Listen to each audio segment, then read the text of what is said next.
আসলে আমি কি বলবো, আমাদের ৮৬ বছরের বড় ভাই,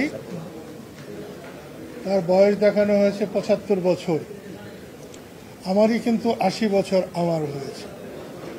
মুক্তিযুদ্ধ করেছিলাম জয় বাংলা বলে, মুক্তিযুদ্ধ করেছিলাম বঙ্গবন্ধুর নেতৃত্বে। বঙ্গবন্ধু আমার ধ্যান জ্ঞান, আমার চিন্তা চেতনা। যতদিন বেঁচে থাকবো মুক্তিযুদ্ধ নিয়ে বেঁচে থাকবো, স্বাধীনতা নিয়ে বেঁচে থাকবো, বঙ্গবন্ধুকে নিয়ে বেঁচে থাকবো। বিচার বিভাগের প্রতি এখনো আমাদের সকলের আস্থা আছে।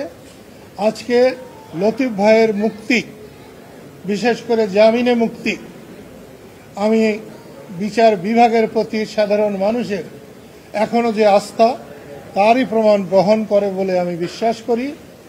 এই মামলায় যাদেরকে অন্যায়ভাবে এখনো জেলে রাখা হয়েছে, আমি অনুরোধ করব সরকারের শুভবুদ্ধির উদয় হোক এবং তাদেরকে ছেড়ে দেওয়া হোক, মুক্তি দেওয়া হোক।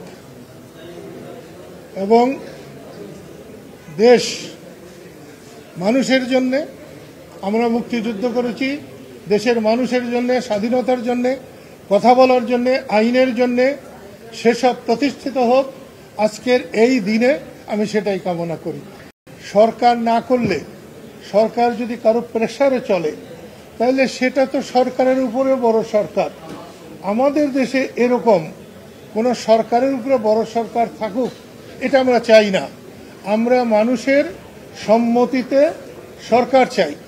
মানুষের মতামত ছাড়া কোনো সরকারকে আমরা মানতে পারি না। আপনাদের সবাইকে ধন্যবাদ।